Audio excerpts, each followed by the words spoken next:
I'm talking to a whole load of corporate real estate executives here in the Czech Republic. They represent many multinationals from all over the world, and one thing is clear. In the old days, people used to own their own real estate, they used to manage it, but not now. Very large companies are thinking that really the business of their business is their business, that they are not in the business of real estate, they are in the business of oil prospecting, or they're in the business of technology innovation, or the creation of new mobile phone products for the future. And the last thing they ought to be doing is managing their own corporate real estate.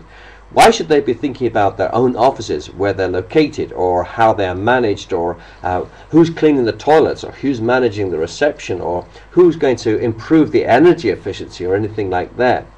No, these companies are increasingly outsourcing the whole of that kind of structure. You know, there are some companies that have more real estate on their balance sheets than the value of their entire business. That sounds a little strange, but that's the case with one retailer in the UK recently, who had to realize that really they were not in the business of retail, they had become in the business of real estate. Well, if their actual business is selling stuff, then that's what they should do, and they should be either selling their property and leasing it back, or at least getting out of the hassle of trying to manage their own real estate. So that's why real estate companies are being asked more and more to provide all kinds of outsourcing services to large multinationals, and it's a very exciting area for these kinds of service companies to enter into. And it's especially difficult when you're talking about large multinationals and where they site their headquarters and how they manage their latest merger and acquisition, and what do they do about their new factories they've just acquired and all the rest of it. So what's the space? It's a very exciting area, it's a challenging area, because corporate real estate strategy is often overtaken by actual events on the ground.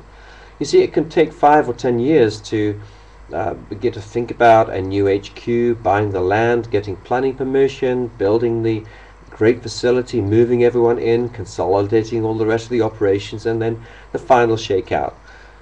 Well, in less than 2 years you can find the entire company has been taken over, the brand name has even disappeared. So we need a much more dynamic view of corporate real estate, and you will see real estate executives inside multinationals increasingly taking part at the very center of strategy decisions, because the location of the factory, whether we can actually build it in time, whether we can actually move those particular teams into the same building, all kinds of operational efficiencies, energy savings, these kinds of things are now center stage in corporate strategy.